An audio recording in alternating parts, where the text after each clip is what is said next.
Thank you, Allison. I'm glad that we got a chance to get together again and talk about one of my favorite things, snow. And today we want to really focus on some of the hazards. My mouth is still really cold. How do we work with snow in a way that keeps us safe as people? How do we actually learn from each other to keep each other safe? Because winter is one of those times that there's all kinds of stories about how bad it can be. But there's also a lot of stories about how wonderful it can be. And usually those do revolve around community in some way, whether it's sharing the stories of snow in the past. Oh, yeah, I remember being able to dig tunnels and it was so much fun, right? All the way to things really important observations that again relate to keeping us safe. Things like don't go near that area because you'll fall in a hole. There's a crevasse there. Watch out for falling snow and ice off of this roof or this walking path. And so this is, to me, it's one of these parts of life that it kind of goes back and forth. And it really helps you to appreciate this wonderful planet that we're on at this moment. And I really want to stress that February 2025 here is unique. We're at a unique point away from the sun. We're at a unique moment with all of us here on this call, and that's part of what I really want all of us to appreciate right now. Is that yeah, you might always see snow in the winter, but the type of it, this community here that is sharing this experience of snow right now is very unique. And we had a wonderful example of this starting off earlier this week when we were doing another one of our videos. And one of the things that you'll find is that we're trying to record these things because I've learned anyway, in my experience, I've got a very short memory. I can kind of remember what yesterday was like, but if I'm focused on something other than snow, I may not remember the exact details. And that's where our ground photos can really be this memory for us. And luckily, NASA, NOAA, a whole generations of scientists have actually been recording this in many different ways. Okay.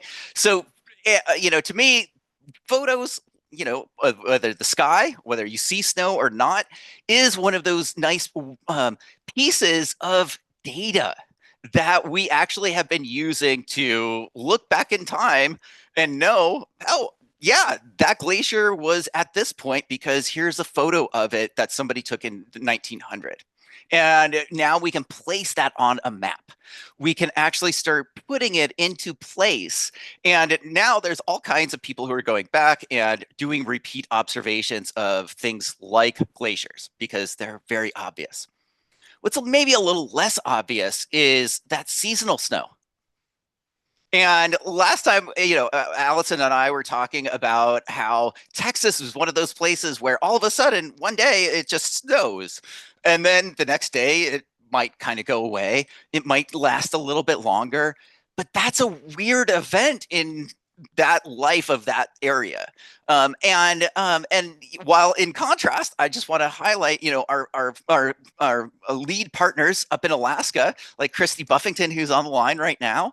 They experience snow just all the time, and so that might actually become, yeah, of course there's snow. There's always snow, but the quality of that snow, how hard is that snow? How wet is that snow? Um, can I actually go out in the snow? Is it blowing so I can't see? There's all of these really important pieces that, again, are only happening at this moment in time. And so these photos that we're going to talk about, and I want to sort of really go into, is to me a really easy way that people are already sharing this. What we want to ask you to do is share them specifically with the GLOBE program through the GLOBE Observer mobile app. Okay. And the reason for that is because you might have a photo like this. And again, if we can put it into place, we can actually know a little bit more about that. And then importantly, as we'll talk about here, is it can then be used by people who are more experienced than me, who really need this to make decisions, right? And how do you turn something like this into not just information, but information that keeps you safe, right? And how can we learn from photos like this to again look for the hazards that might be all around us, that maybe we're not as aware of, and that's why we have our wonderful guest here, Ginny Katz, who has been learning and wondering and looking at data like this and helping people understand, that this actually isn't just about the people in the foreground. In fact, it's about some of the things in the background there. So, Allison, I see your hand up. And so please, let me know why is your hand up? Hey, Peter, thank you so much. And this, I think this is a great moment since we do have a small group. And as Christy pointed out, Julia and Tammy's students are pictured in this photo and they're here. Would you mind if we just did some quick introductions since we do have some educators in the room, just so they can share where they're joining us from and what they're doing with students very briefly? Yeah, Is if that they okay? wouldn't mind adding to themselves to this nice archive of videos and data, that would be wonderful. Again, Excellent. this is all about our experiences with snow. So yeah, who's on the line with us?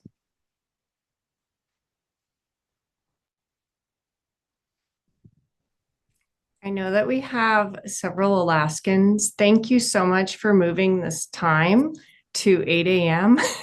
Alaska time. Ginny, thanks for being flexible for you too. I'm Christi Buffington. I'm at the Trothyeta campus of University of Alaska Fairbanks. Trothyeta is the Tanana Dene name for this hill on which the university sits. And I know that we have Julia White, who is in the picture on the left there with the green hat.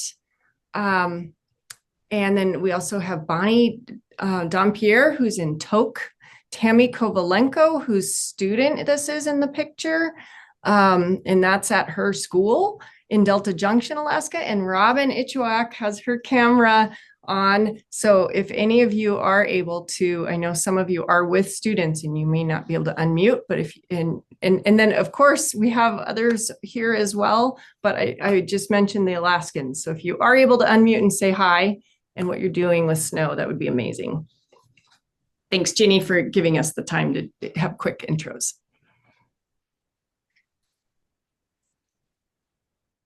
All right. Thank you for that, Christy. And if we do, just raise your hand if you guys want to share your own experiences.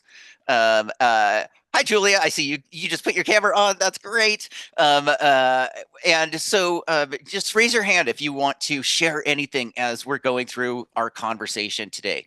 Again, one of the reasons why we wanted to bring our guest speaker here, Ginny Katz, is because we wanted to have a conversation about some specifics. What questions do you have about your community? And she's a great one to talk about some of the things that I want to mention. We experienced literally on Tuesday during our Trees Around the Globe student research campaign video. So you can actually, if you go to this video right here, you can see a little bit of what we were talking about, where all of the photos and data have been coming from, primarily North America, who are experiencing snow, right? And during this event, I want to mention this because Brian Campbell, our co-lead for our Trees Around the Globe student research campaign, actually was having their building evacuated because they were going to have a big snowstorm event. So this was one way that they were looking out for people and getting them home before there was bad roads or other conditions like that that made travel really bad. So if you want to watch a little bit of real-time adaptation, we highlighted that during that webinar in particular. And I want to stress that we're having a similar experience out in Oregon right now. And our university campus was also shutting down at noon today to send people home so that they could be home on time. So that is what I really want to stress about what we're doing today with our snow views. And so, Ginny, I want to start and bring you into this conversation about, what are hazards? What are these adaptations? I mean, and what do you do? And, heck, who are you? Well, it's so good to be here. Hi, everybody. I'm Ginny Katz with HazAdapt. I'm a hazard resilience researcher. So I look at all of the different hazards that come with winter storms and snowfall, and try to help people prepare, know what to do in an emergency, and then recover well. And that's what we do at HazAdapt. It's a safety app, and highly recommend if you haven't had a chance to check it out, go check it out. But snow and winter hazards are a really unique hazard. And Peter, I love that you mentioned how it connects us all. Because as y'all can see, I'm here in Oregon. We've got for Allison in Texas, we've got friends in Alaska. All of us are, and we have East Coasters as well. We have all sorts of people from all across the US dealing with winter hazards. So it really does connect us. But as Peter was mentioning, some places are way more used to dealing with this hazard than others. I'm originally from Texas. Allison, you're from Texas, calling in from right now. And, that is an area where we saw a few years ago had a major ice storm. And it was a really significant impact because it's an area and a people that aren't really used to dealing with that hazard. And so, when we're thinking about snow hazards and any kind of extreme cold, our goal first and foremost is to make sure people have a warm place to go. Whether that's your home or a warming shelter for our, friends who are houseless, right? We want to make sure that people have a warm place to stay warm. And if you don't, how are you finding that kind of shelter? Maybe you're outside, right? And we want to be sure that people have proper equipment and preparedness, knowing what to do if they find themselves trapped in an outdoor situation. One of the major hazards, though, with any kind of winter storm are transportation hazards, right? When visibility starts to, go down because we're seeing lots of snow and wind and rain, and then we're seeing the streets become icy and very slippery, and it's hard to maintain control of your vehicle. That's when things start getting really dangerous for pileups, and for other car accidents. And so what authorities are doing, Peter, like you mentioned earlier, we're trying to get people to stay home. Don't go out if you don't have to. And if you do, try to get ahead of the storm. Be prepared and take it slow going home, and getting, to your final destination. With any kind of winter storm, there's always a chance for power outages. And that's significant because if you're seeing these really freezing temperatures and you don't have a way to keep your home like warm through your central heating or through a space heater, right? You got to find alternatives to keep your space warm. So there's a lot of great strategies here that we can do as individuals, but as communities, right, we're trying to get prepared by keeping people aware of when the storm is coming in, making sure there's warm places for people to go to, and helping people as they deal with the incoming impacts, whether that's loss of power or have y'all heard about freezing pipes where they may freeze over and then burst, and now you've got water and sewage and flooding happening in your home. It's a mess, and it actually happens quite often. So that's why you'll see, it's freezing, turn on your faucets and let it drip. All sorts of hazards there. And my goal and our goal at HazAdapt is to make sure that you know what to do. So you'll find instructions for all sorts of winter hazards, including winter storms, extreme cold, hypothermia, power outages, all of those different hazards that kind of come with winter storms.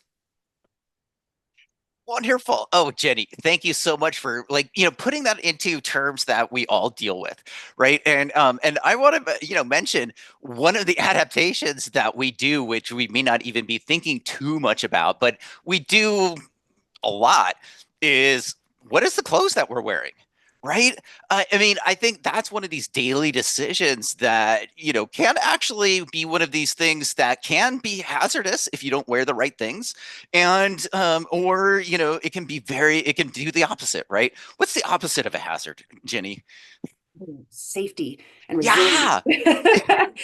And that looks different for a lot of places. And people who have dealt with cold hazards, they have small hacks. For instance, I have some northern friends in Michigan who have taught me about if you don't have tons of warm socks, you could actually layer your socks plus a plastic garbage bag, right? And actually create layers that trap heat in your feet. Because if you lose, heat in your feet, it can be difficult sometimes for people to get that heat back in there. Same thing with your hands, and your head. So we want to keep your hands, feet, and head as warm as possible. And your clothes are a massive part of that. Yeah.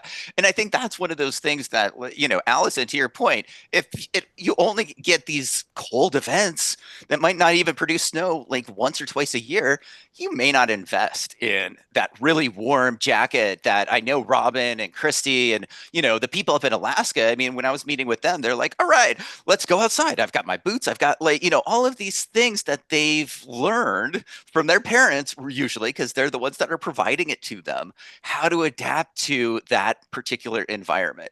And to me, this is that generational piece that gets passed on without us really even knowing too much, right? And might even turn into like common sense, that I have to laugh, because common sense to Robin and her students up in Alaska is not my common sense. I don't know about that. I didn't grow up in that, right? And so to me, that's one of these challenges of it takes you a little bit of time to build up that model of what to expect during these seasons if you only experience it a little bit. So Jenny, how do we actually learn about that and think about like, well, this is the first time I'm experiencing this. I've never gone to this place. Like, how do we plan ahead and prepare a little bit? Great question. And you mentioned that information is passed down, from our families and from people who have experienced that before. And one, people group that has experienced this and we learn a lot from are indigenous people groups and Alaskans and, indigenous, communities up there have shared tons of knowledge with us. But for most people, day to day, trying to find that information can be kind of tricky. So it's so critical that you sign up for emergency alerts. And that's anywhere you go, find your local emergency management and sign up for their emergency alerts because they're going to be the ones to let you know, hey, there's a winter storm coming, or this is where we see a particular transportation hazard or other cold weather hazard. They may also communicate where warming shelters are. So signing up and staying connected with local emergency authorities is really critical. But then also connecting in with weather stations like NOAA and other trusted sources to see what's happening with the storm and what are the characteristics here. Because the storms of past are not the storms of what we're dealing with now. And I'm so excited to hear what y'all are seeing and seeing this ground truth happening with these images. Because, just from seeing that image, we could see, oh, there's some fluffy snow. They were able to walk in it versus like it's ice and it's really crunchy, right? So these are really helpful details to see and to, experience from different places. Yeah. Oh, Jenny, you hit on something that I think is maybe again one of these overlooked things is that geography piece, right? You asked or you put the question ahead of us. Where is a warm place that I can go to? Right. If you're feeling cold, this is one of the things that hopefully again community can help. Right. Because maybe the wind all suddenly in your mind picks up and you're out there maybe a little unprepared. Right. And so being able to turn and know and find these warm places is a little bit about geography. It's that sense of place. And it's feeling trusted in that community as well. That if you go to a place that maybe you're directed to, that you will be taken care of, right? And so there's a lot of layers that go into identifying that place. But I think one of those things that we all have with us, right, is this location beacon, this thing that tells us where we are in the world, and that to me is again one of these things where photos are really great, but when we put them into place, all of us, sudden for me, I'll just say again, woo, things pop up, but I can start understanding like, oh, there's a building there, or maybe there is a windbreak even. This is one of those things that we're really studying up in Alaska is not just snow falling in place, but actually that wind movement that can, create ground hazards where we can't see, or what we've experienced in Oregon, trees falling over, right? Because the wind sort of picks up. And so that might be a specific hazard that I've noticed where I love trees, but winter storms seem to really be a thing where we want to stay away from those trees. So, you know, talk to us a little bit about how you help people with their geography, because I know for me, I was up in Alaska again, no idea where I really am, relying on this device to guide me around and hopefully put my pictures in the right place. I don't know because I don't know the coordinates. I relied on Christy a little bit actually to make sure that I was doing the right thing. So, Ginny, tell us a little bit about this wonderful tool that we have and how you guys are maybe providing some of that information to people. Absolutely. So, when you're thinking about preparing your home, Peter, you mentioned a really important topic, which is trees and things that can fall onto your house, right? So, as snow and ice accumulates on branches, right, it's easier for them to fall. And if they're close to your house, right, that could fall onto your roof. And that could, cause your roof to collapse in, that could cause a building to collapse, depending on the size and the structure sound. So, creating a defensible space. And when you start to see, hey, there's a potential for an ice storm or winter storm, taking a look around your house and making sure, hey, that branch, hanging over my roof, that might cause a problem. We may need to take care of that or be aware of that problem. But, if you are in the case where you are, at home and you lose power, right, and you have to figure out how to stay warm, the best way to do that is to go into an internal room, right, within your, home or your dwelling, away from windows. Try to block windows with curtains, or if you need to, put up blankets, something to kind of keep the chill from seeping into the home. And then trying to keep and capture as much heat into one central space as possible.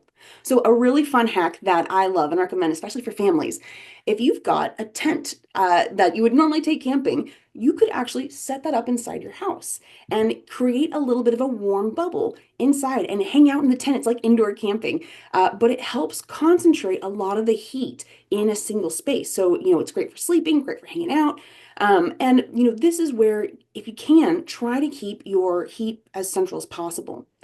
But it's not just humans that we need to consider, right, for this hazard. We also need to consider our pets and animals, right? If you're cold, they're cold. And, people, there's a very huge, misunderstanding that, oh, well, my dog has fur, right? They're safe from outdoors.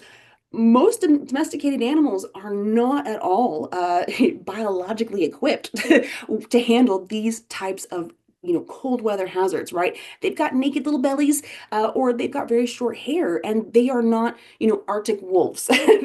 These are domesticated animals that need to come indoors too. So big PSA, please bring your animals inside. If you've got farm animals, providing some sort of shelter that they can find refuge under from those strong winds, or helping them get to a place where they can be blocked from that impact. HazAdapt, and I'm showing these icons right here. HazAdapt is a massive hazard guide. So it acts like a little hazard helper in your hand, and you choose whatever hazard you're dealing with. So whether that's extreme cold, opposite side, extreme cold, winter storms, power outages, gas leaks, or water line breaks. These HazAdapt can help you know what to do in the emergency with step-by-step instructions and get help if you need to. HazAdapt has tons of crisis support options and recovery support. So as you're figuring out what are my next steps dealing with this, it'll help you know what to do and get help as soon as possible to you. But during any hazard, it's really good to remember that emergency response, they're also trying to make sure they stay safe, right? So if you have an emergency during a winter storm or a really big snowstorm, it may be a while before they can come to you. So having, your awareness of, first aid and keeping your home stocked with emergency supplies and food and water, just in case you can't leave home for a while, is super important.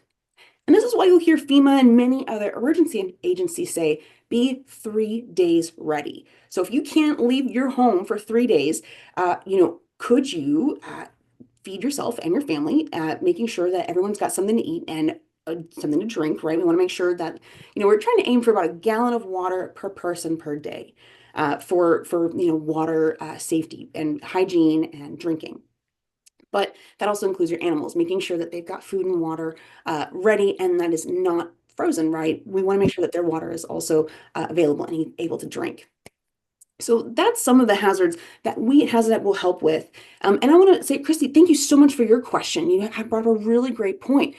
So hazard mitigation for snow on roofs, right? So snow gets really heavy after some time.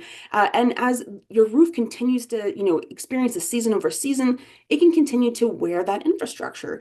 And we will sometimes see roofs collapse. So what can we do to actually prevent that? Well, there are some technologies out there right now that actually have kind of like heated floors. They're heated roofs, right? So they'll help kind of keep the snow coming down. But obviously, if you lose power, that's not going to work. So, some people will be able to, go up to the roof and kind of scrape it off. That's also a hazard, right? Getting up somewhere high and then, scraping down, that's always a risk. So, Chrissy, that's a really, tough one because for people, for instance, like myself in an apartment, I can't really go up to the roof and scrape that off, right? That would be difficult. So, knowing who around you might be able to help handle that, that roofing hazard is really important. But that I think that could definitely use more studies. So I appreciate that question on what are some ways that we can mitigate that. And I'd love to hear if anybody else has tips or tools or knows of any other inventions to keep your roof from, feeling that weight of snow. Speak up. I'd love to hear it. We also have Dr. Jen Schmidt here from University of Alaska Anchorage, and she's the PI, a principal investigator of a new grant that's looking at snow loads on roofs.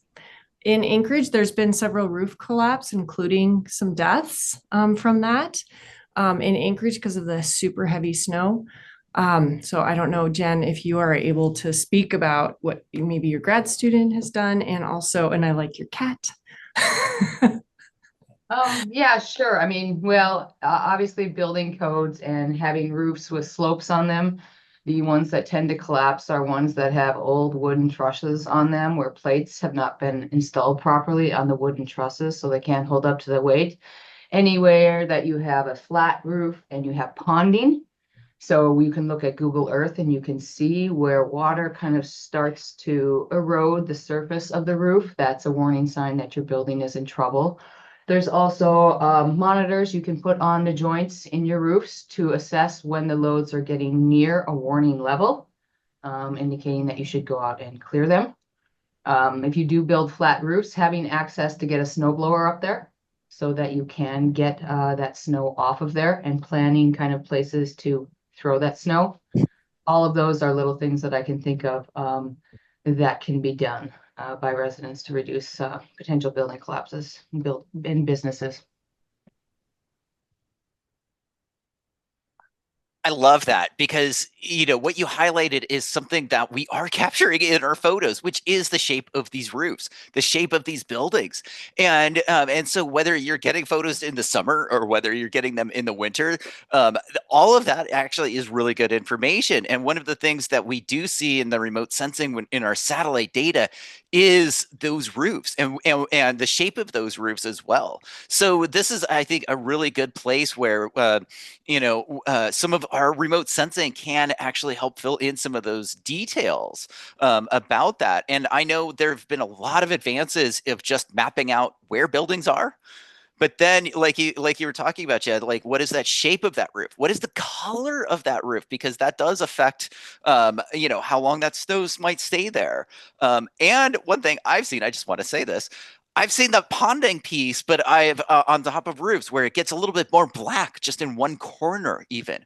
So let me ask you, if is there something that we can do to help you identify ponding action like this that might indicate something like this? Or what do we do when we see something like that in our Google Earth data, as people refer to it? Well, I'm going to have a student build a training data set you probably could use to then use machine learning, on this remote sensed information. So, if we could combine our efforts with that, with the student, using Google Earth to identify the buildings that have ponding, and how would we go about that? Would you have to digitize polygons where it is, or just flag the roof as this has ponding? That would be great because I don't have the capacity to do the machine learning and all that.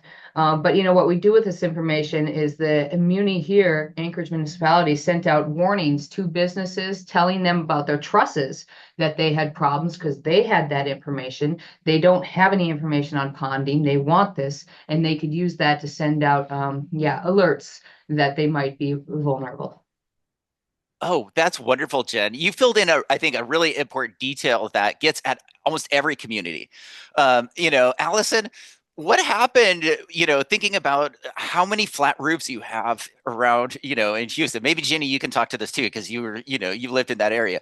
But is there a lot of like flat roof? I'm thinking about like warehouses and things like that that might be around that might be susceptible to what you were talking about, Jen, right?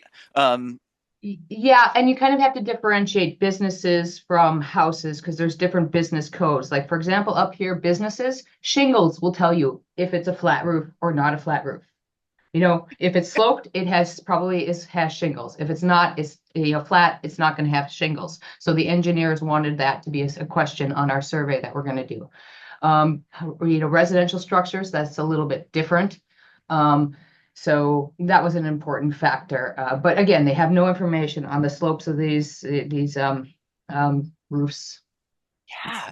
Oh, Jen. Yeah. Okay. So that again kind of like made me just think about like this lack of information. But Christy, I see your hand up, and then I want to hear about the flat roofs and some of the building situations that end up impacting these extreme events. Well, back to Christy? what GLOBE students can do. So GLOBE can measure the height of their roof using the GLOBE Observer Tree app. Yep. Because the app has a built-in clinometer into it, and the same exact protocol that we use to measure tree height can be used to measure like the height of the eave. So that's something that's doable. Yep. GLOBE, and this is what we're going to be doing with high school physics students in Anchorage. We can use the GLOBE rain gauge. Some of you on there did this last week in Anchorage with me. So exciting. But yeah, you go and get a sample of snow, and we're doing this month. So join us to get snow this month in the Snow View IOP intensive observing period. But yeah, get a column of snow. You could melt this down, measure it in millimeters or in depth. This is the liquid equivalent of snow. This is the inner tube that goes in the GLOBE and CocoRa's or Community Collaborative Rain, Hail, and Snow program. They use the exact same device. And then this is graduated so people can measure the liquid equivalent of snow in millimeters. Now, students love this because they love pouring things and they love like measuring things, and they can actually think, okay, this depth of snow means this depth of water. Like, that's awesome. But physics classes may not be able to go out and melt all the snow. So they can also use other devices to do the same thing, but measure density of snow and the mass of snow. And if you have a depth and you have a mass and you have a density, then you can also get the liquid equivalent of snow. So these are all like things that students and teachers teach, students learn, and how fun to actually learn about density in a way that relates to what's on that roof, like what's on the ground here. How is it different on the roof? Because of so many, how does snow change once it hits that darker surface or lighter surface of the roof, whatever it may be, the angle of the roof, the slope of the roof? Are there drifts on the roof, concentrating even more snow? So you could see that students can really take off and actually get the know-how, the tools to do this, and start thinking about they can do the math, they can do the calculations to figure out how much snow is on my school's roof, how much snow is on my roof at home.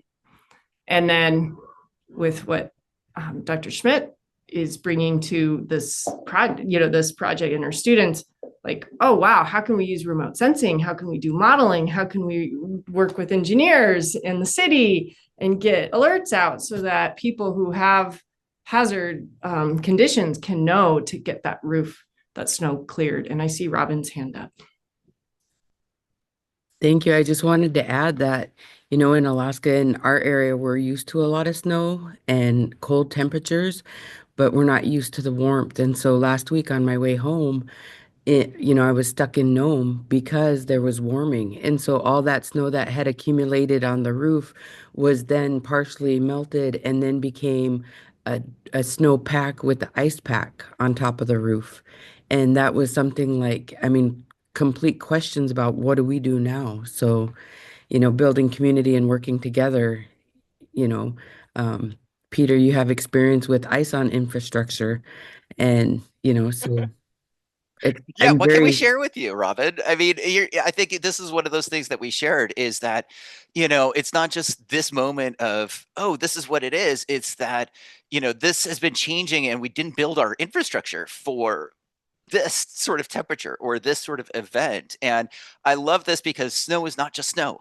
It's one big class, but it is a lot of variations. And so, yeah, Robin, I mean, I think that is a great place where hopefully we can learn something, and pass that on to you. And I saw a lot of that as a really important piece. And Jen, and there's some nice, wonderful comments here, especially about these roof loads and that infrastructure, and thinking about like the age of the infrastructure again, kind of to that generational piece. I think it's really important, and that is universal because shelter, like Ginny was saying, is one of those really important adaptations that we as humans have made to deal with these cold, extreme temperatures like that. Um, and so, yeah, Robin, I hope that we've got this ice storm coming in right now, and so I love this conversation because I want to take it to something you mentioned, Ginny, and I know this is something that you and I have talked about in the past.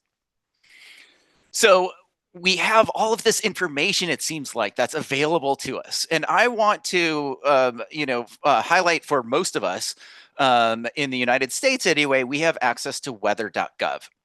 And here's a place where you can actually get active alerts, like you were saying, Ginny, like, oh my gosh. And I'm looking out my window right now and it's starting to snow.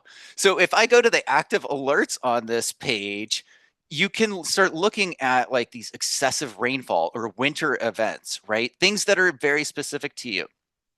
I'm just going to click on that and see what ends up happening, right? We end up with this information that's available to us. And at this point, I start getting overloaded. Jenny, can you help us? Like, how do we make sense out of all of this kind of information? Because I know that's one reason why you have spent the time doing what you have, right? Is just like, okay, it's out there, but I'm just a human who needs to make a decision. Totally.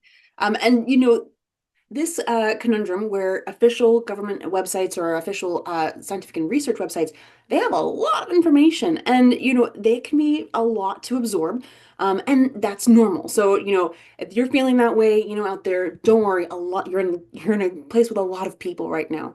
And thankfully we have, researchers like Dr. Schmidt and others here that are looking at these hazards and thinking through those specific hazards that come with this weather.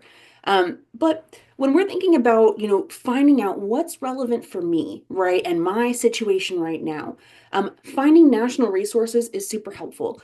However, getting connected with your local, emergency authorities and community groups and your local news and news weather is really important because they're going to have more local context. Hey, it's this bridge specifically that freezes over, or we know that there is a area that has a floodplain that, if we were to see a rapid melt, we might actually get some flooding here. Or, a space that has had snowpacks, but previously, as we've seen weather fluctuations, right? So that local information is really, really helpful to know what's relevant for me. But in a worst case scenario where you have no signal, no power, and your internet is gone, and you're trying to figure out, okay, well, what do I do, now and what's coming? It is so important that you know how to recognize the signs and symptoms of danger and hazards, right? So being able to see what does black ice look like, on the road? What do I do if I am driving and all of a sudden I'm starting to see severe winter conditions? And this is where HazAdapt comes in. So HazAdapt works offline, right? And once you download the app, it is always available for you. And it's not dependent on local alerts coming in, and it will help you recognize those different signs and symptoms of danger and then tell you what to do. And so that's something that really is a self-empowerment moment, right? Knowing what to do and then taking action for yourself. Our hope, our hope is that you're doing this prior to the winter weather, and you're taking action to get prepared. But for many people, right, we are, figuring it out as we go during the emergency. And that's another space where HazAdapt can help you know what to do in the emergency and take action to stay as safe as possible. Or if you need to, find help in getting out of that hazard zone. HazAdapt can help you do that as well. Ginny, I mean, you hit on a lot of these things that, again, are right at our fingertips, but it can, for me, I just feel overwhelmed. Like I said, I'm looking at this, and again, one of the things is geography, right? All of this is like on a map, right? And so, unfortunately, as I was told, you have to learn this language, right? This spatial language, this way of putting yourself on Earth in relation to all of this information. And again, I know that's one of the great things about these apps is they can actually help in this way.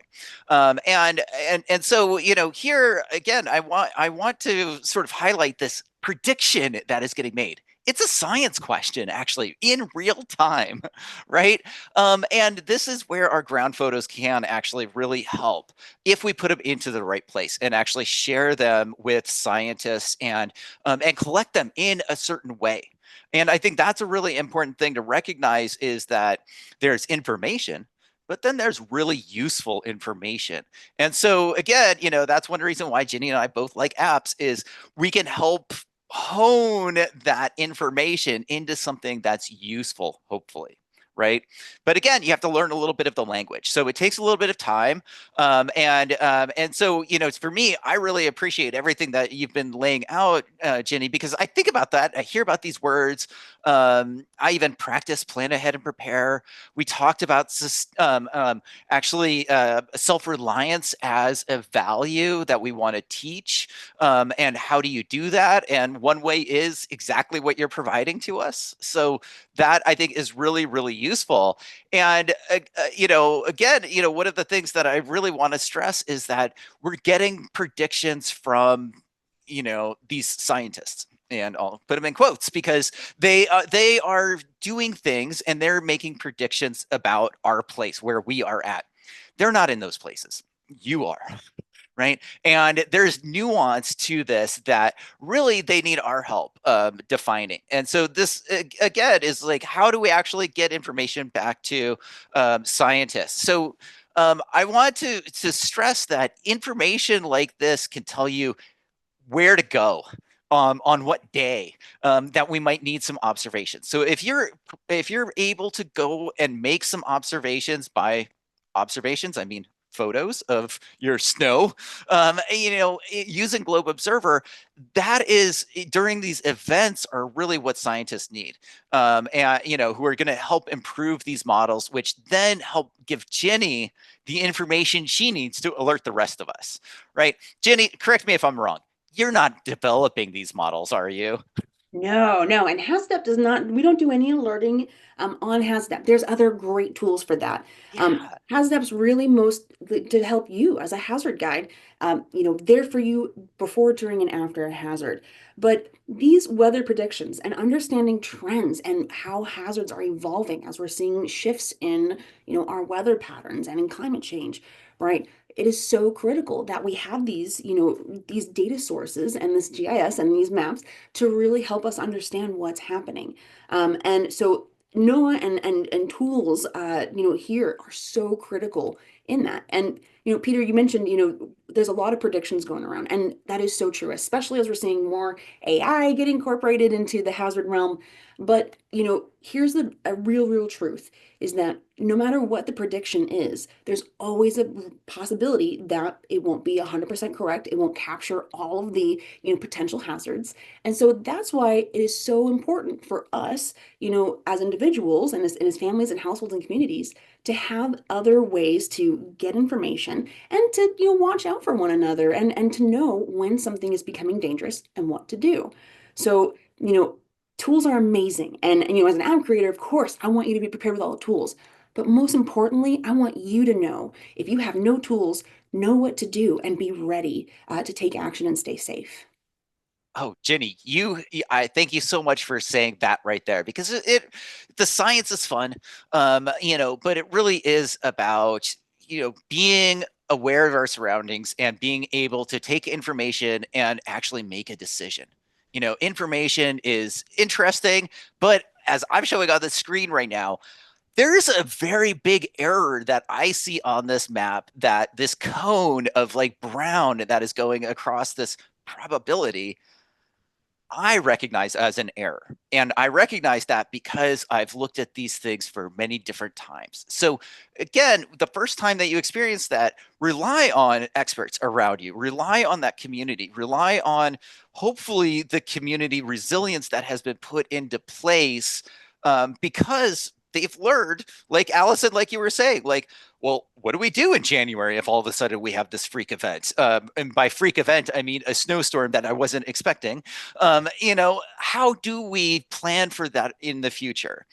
Because we recognize there were some impacts or costs or issues that arose from that, right? So this, as I've been told, continuous quality improvement is one of these things that we really do on a seasonal basis. And Jen Schmidt, what you really highlighted about learning from those past events, what were the impacts? What buildings or what infrastructure was impacted really allows us to then maybe go find the other ones that match that similar criteria. And that I love as the example of science, of learning from the past, hopefully finding potential issues and mitigating them and dealing with them before they become really dangerous in some way. I really appreciate both of what you have brought to this conversation. Jen. Well, I mean, they have been dangerous already. Like people have died actually in Anchorage. One of the places I work out, the building collapsed and person died, and all those people now came to like the place where I work out. So, I mean, it actually has had, pretty severe negative consequences already in Anchorage. So it's not just the damage to the infrastructure, it's, damage to people's lives. Yeah, that and that's the community, and that's why I really appreciate everyone showing up today to have this conversation, to talk about some things that are can be very uncomfortable, because they have impacted us really badly in the past, in all kinds of ways, and that is part of that learning. And hopefully we can use tools and help people like Ginny help us to prepare, because I know she's thought of so many things and scenarios that I don't want to think about, but I'm glad that she has, and that she's given us a tool to be able to be prepared when those things come. And that again is part of this community that I just really appreciate. And with that, I will wrap up our video for this week of our Snow Views intensive observation period. I want to say thank you for all of this group for coming and sharing your own experiences about this. I want to encourage you, continue doing those observations, whether there's snow on the ground or not. It is really important information, like we've been talking about today, that somebody out there will find useful if you put it into the right place and if we steward that data correctly. So with that, I want to encourage you to come down and take a look at not only how to participate, which is using our Globe Observer, to archive your data, your photos, up into a database where we can all work with them. We have our webinars like we've been showing here, so you'll be able to see the prior ones are recorded and available. And we will be adding our video recording here to this one. And then, importantly, we have some resources down here that allow us to, one, keep up with some different adventures that I'm on, about all the snow that's around us, but some other resources that you might find useful, including these daily snow reports. And then, importantly, we have a snowpack data inquiry and graphing analysis resource here that was developed by a teacher that I worked with back in 2014. That is amazingly still relevant, because this science question doesn't change very much. So I want to just thank everybody for being here. And Christi Buffington, send us out with some nice words here, or how can we keep helping especially the Arctic understand this changing environment? Well, thank you. And thanks for that prompt. I don't know what words of wisdom I have yet until this coffee's drained, but I do want to have you scroll up just a little bit. This got added last night. We have Tammy Kovalenko here. We have Julia White here. Okay, stop there. See the bottom one that says meet the NASA data scientist, Dr. Carrie Voyevich.